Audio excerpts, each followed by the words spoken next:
काही, धन धन धन चरण पर निर्भय भय काही।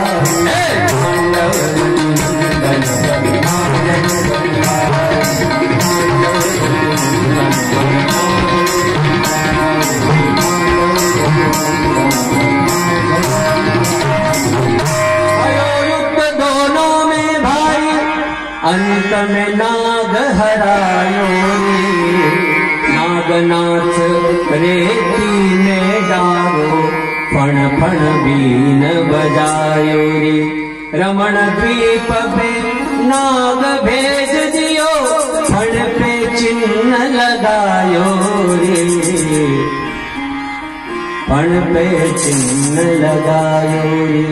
कालीदह पे पेलन आयो रे, मेरो वारो सो कन्हैया, मेरो वारो सो कन्हैया, मेरो वारो सो। सुंदर कालीनाग की कथा है। कालीनाग के माथे पर अपना चरण चिन्ह छोड़ दिया है। कैसा चिन्ह लगाया था मालूम आपको? जैसे वैष्णव संप्रदाय में पुष्टि मार्गी में खड़ा तिलक लगाते हैं ना, जो खड़ा तिलक एक इधर, वही महाप्रभु जी ने शायद दर्शन किया होगा, और दर्शन करके वही आकार ठाकुर जी के चरण का आकार उसमें दर्शन कराया गया है। तो वैसे ही चरण चिन्ह जैसा वो लगता है। इधर से ऐसे गोल घूम जाता है, फिर ऐसे टेढ़ा खींचते हैं, और इधर से भी टेढ़ा खींचते हैं, और खींच करके उसको यहाँ तक ले जाते हैं। जो बराबर वैष्णव परिपाटी में रहते हैं ना, तो वो पूरा उनका चिन्ह इस तरह से पूरा बन जाता है, यहाँ तक लंबा लंबा ऐसा चिन्ह बनता है। तो ऐसे ही काली के माथे पर भी चिन्ह है। और देखना आप, जो नागों में जो सर्वश्रेष्ठ नाग है, काले नाग जो होते हैं, जो जिस प्रजाति के, जहां पर जैसे शेषनाग, उस प्रजाति के जो नाग होते हैं, उन नागों को के ऊपर भी वही चिन्ह होता है। बोलो जय श्री कृष्ण। उस तरह का ही चिन्ह उन पर पाया जाता है। तो ठाकुर जी ने अपना चिन्ह उसके मस्तक पर छोड़ा, और मस्तक पर छोड़ दिया। काली को कहा तू यहां से चला जा। महाराज आपके गरुड़ का भय है मुझे, आपके गरुड़ मुझे मार देंगे, इसलिए मैं यहां रहता हूं। बोले तू जा, मैं एक स्थान बताता हूं तुझे, वो जगह है रमणक द्वीप। रमणक द्वीप में गरुड़ को श्राप है, वो वहां जाता नहीं, और तू वहां बड़े आनंद से रहना, तुझे वहां गरुड़ से कोई खतरा नहीं होगा। और अगर आ भी गया कहीं योग से, कहीं तू इधर उधर गया, तो मेरा चरण चिन्ह मैंने तेरे माथे पर छोड़ा है, उसको देख करके गरुड़ तुझे हाथ नहीं लगाएगा, लेकिन मेरे वृंदावन को तू खाली कर दे, विकारों से मुक्त कर दे। और काली वहां से निकल करके चला गया। काली के ऊपर प्रभु ने कृपा की, ब्रह्मा जी के ऊपर कृपा की, ब्रह्मा जी के मोह का भंग किया, इंद्र का मानवर्धन किया। स्वर्ग के राजा थे तो अभिमान आ गया था, सो गिरिराज लीला करके, गोवर्धन लीला करके उनके मान का वर्धन किया। क्योंकि प्रभु जब यहाँ आते हैं तो उनके पास बहुत सारे काम होते हैं। बोलो जय श्री कृष्ण। एक बड़ा व्यक्ति जो होता है ना, कोई उच्च पद पे बैठा हुआ हो, तो उसके पास समय रहता नहीं, उसके पास लगा लगाया समय रहता है। ऐसे ही जब भगवान यहाँ आते हैं तो कुछ समय लेकर के आते हैं, और जितना समय लेकर के आते हैं उसमें कई काम उनको होते हैं, उनको निपटाने होते हैं। तमाम भार हल्का करना होता है भूमि का। भार हरने के लिए तरण कारण परमात्मा यहाँ पर आते हैं। गोद्विज हितकार भगवान यहाँ आते किसके लिए? विप्रधेनु सुर संतहित लीन मनुज अवतार, निज इच्छा निर्मित तनु माया गुण गोपाल। भगवान यहाँ आते हैं पृथ्वी का भार हरण करने के लिए, भक्तों के ऊपर कृपा करने के लिए भगवान यहाँ पधारता। गोविंद ने जितने भी ब्रज में जितने राक्षस आए, अघासुर, बकासुर, व्योमासुर, सभी का उद्धार किया, काली के ऊपर कृपा की, गोपांगनाओं के साथ में, हजारों गोपियों के साथ में नृत्य किया। नृत्य किया रसीले ठाकुर ने। नृत्य में, संगीत में रस विद्यमान रहता है, ध्यान दीजिएगा। संगीत का संबंध रस से। कोई भले कितना ही फीका फीका आदमी हो, अगर संगीत बजेगा तो उसकी आत्मा जागृत हो जाएगी, उसका मन प्रसन्न हो जाएगा, और भले उसको नाचना आवे ना आवे तो भी वो नाच लेगा। अगर वो हाथ पैर मटकाते नहीं आएगा तो ऐसे ऐसे हिल जाएगा तो उसकी आत्मा नाच लेगी, उसका मन नाच लेगा। वो हिलना भी नहीं आएगा तो उसकी गर्दन नाच लेगी, बोलो जय श्री कृष्ण, ऐसे ऐसे कर लेगा, है ना। आप देखना कभी कभी कोई ऐसा भजन, ऐसा संगीत, ऐसा कोई अच्छा बज रहा हो और कभी आपके दिल को छू गया तो आपकी गर्दन ऐसे ऐसे करनी, ऐसे ताली बजाने लगोगे, है ना, ऐसे आने। आप बाहर नहीं नाचोगे तो कोई बात नहीं, आप अंदर ही अंदर नाच लोगे। लेकिन संगीत कहीं ना कहीं व्यक्ति को रस से जोड़ता है, और जो रस से जोड़े वही रास है। तो प्रभु ने रास में संगीत लिया, और संगीत में गायन वादन नृत्य तीनों आ जाए। तीनों के बिना अधूरा होता है संगीत। उसमें क्या होता है, गाना भी होता है, गाने के साथ बजाना भी होता है। वृंदावन आ गए हो, वृंदावन आ गए, पार्वती मना के हारी, न माने त्रिपुरारी, वृंदावन आ गए। उसको तो वहां सिर ठप्पा लगाना था, पार्वती की बात कैसे माने, बोलो जय श्री कृष्ण। वहां तो प्रमाणीकरण देना था, अपने प्यारे अपने कृष्ण कन्हैया के साथ नृत्य करना था। सो भोलेनाथ जैसे ही आगे बढ़े ना, तो एक ललिता नाम की गोपी ने रोक दिया, महाराज कहाँ जाते हो, क्यों, अंदर प्रवेश नहीं है, पुरुषों का प्रवेश नहीं है अंदर। बोले कौन जाते हैं, बोले जो महिला होती है, जो गोपी होती है वही अंदर जाएगी। बोले फिर हम क्या करें, हम तो इतनी लंबी दूर से आए, इतनी लंबी दूर से आए हैं, तो फिर हम करें क्या। बोले गोपी बनना पड़ेगा। कैसे बने, जाओ जाकर के सरोवर में डुबकी लगाओ, मानसरोवर, और मानसरोवर में डुबकी लगाओगे तो तुम गोप से गोपी बन जाओगे। भोलेनाथ गए और जाकर के मानसरोवर में डुबकी लगाई, और जैसे ही डुबकी लगाई तो डुबकी जब लगाए थे तब तो थे भोलेनाथ, गोप थे, लेकिन जैसे ही बाहर निकले तो गोपी का श्रृंगार करके निकले, बोलो जय श्री कृष्ण। और गोपी बनकर के भोलेनाथ। आज भी वृंदावन में भोलेनाथ का स्थान है, और गोप से गोपी बने हुए हैं। वहां पर भगवान का नाम है गोपीश्वर महादेव। आज ही वृंदावन में गोपी बन करके बैठे हैं। सुबह तो भोलेनाथ पर जल चढ़ता है, और शाम के समय रोज पुजारी भगवान का गोपी के रूप में श्रृंगार करते हैं। जैसे कभी कभी आपने व्हाट्सएप सब चलाते ही हैं, तो उसमें जो भोले बाबा का श्रृंगार आता है, कभी कभी ओंकार अपने महाकालेश्वर का, तो महाकालेश्वर बाबा का कभी कभी पार्वती रूप में श्रृंगार करते हैं, अर्धनारीश्वर। तो पूरा जो श्रृंगार होता है बिल्कुल व्हाइट कलर का, और भगवान भोलेनाथ है भी व्हाइट, सफेद कलर के ही। वैसे है तमोगुणी देवता, ध्यान देना, जो शंकर है वो तमोगुणी है, और विष्णु है वो सतोगुणी है। लेकिन भोलेनाथ का जो स्वरूप है वो कर्पूर गौरव, गौर वर्ण है, और सतोगुणी जो विष्णु है उनका श्याम वर्ण है। वहां काला होना है ना, वहां सफेद होना था, तमोगुणी को काला, सतोगुणी को सफेद, लेकिन उल्टा हो गया, क्योंकि एक दूसरे का इतना ध्यान लगाते हैं कि एक दूसरे के गुण, उन्होंने उनके गुण उसमें चुरा लिए और उन्होंने उनके गुण उसमें चुरा लिए। तो भगवान भोलेनाथ नारायण का ध्यान करते करते सफेद हो गए, और नारायण भगवान भोलेनाथ का ध्यान करते करते काले हो गए, श्याम हो गए। तो बड़ा सुंदर अद्भुत स्वरूप है बर्फानी बाबा। जो भोलेनाथ गोरे तो थे, और गोप से गोपी और बन गए, तो दुनिया में उनके बराबर कोई सुंदर नहीं नजर आता। मेरे महादेव के बराबर कौन सुंदर हो सकता है। आए गोविंद ने भी देखा तो आनंद हुआ कि आज मेरे भोलेनाथ भी पधारे, और सुंदर रूप में तेरे जो तू सुनाई दे हमको बांसुरिया।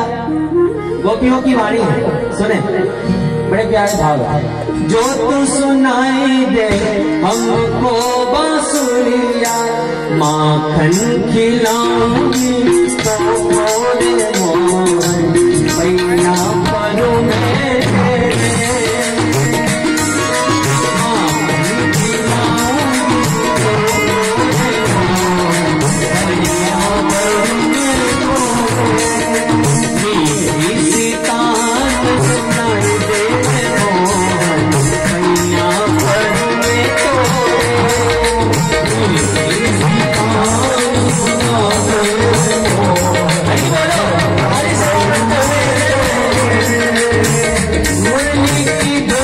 में लगे बड़ी प्यारी, मुरली धुन में लगे बड़ी प्यारी, मुरली की धुन में लगे बड़ी प्यारी, मुरली की धुन में लगे बड़ी प्यारी।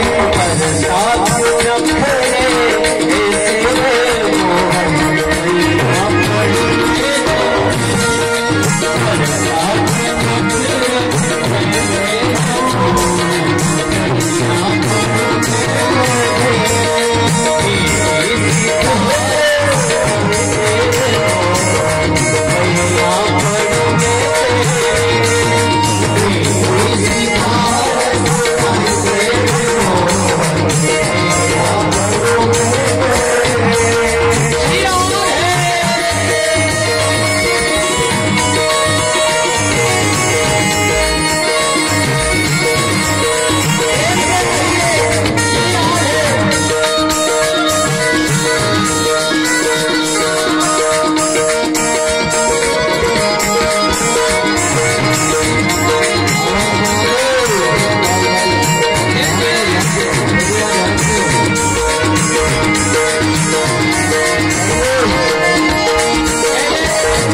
गोपियां पहुंची और जाकर के गोविंद के साथ नृत्य करती है। अब इसी भजन की एक आखिरी वाला जो अंतरा है उसको गाकर के रास बिहारी को नमन कर लेंगे।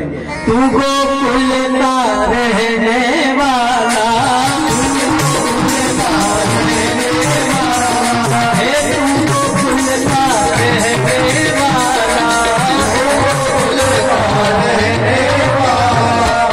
के साथ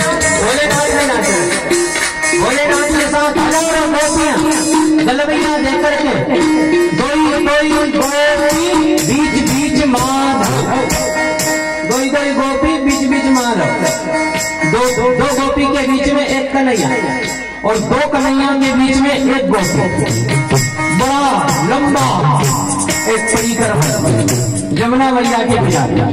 शाम सलोनी जमुना और जमुना के भैया गजराज भैया अभी थोड़ा रोक देना होगा है ना, 10 मिनट भैया। बारात वहीं रुक जा, बढ़ के नीचे ही आपका वहीं स्वागत की व्यवस्था है, बढ़ के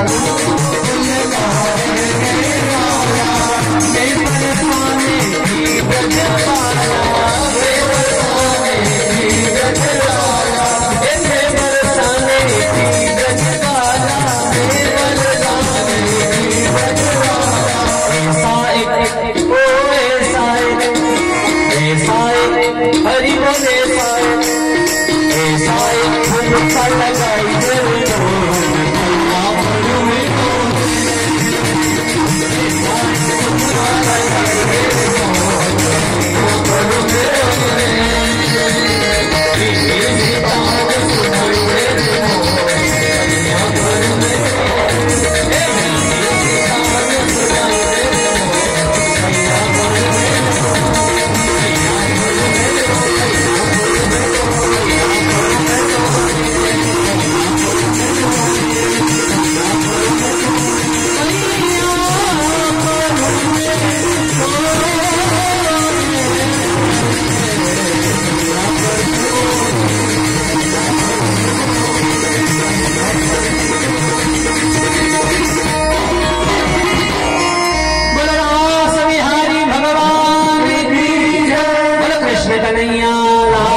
के साथ में रास रचाया और वृंदावन में वास करते हैं गोविंद।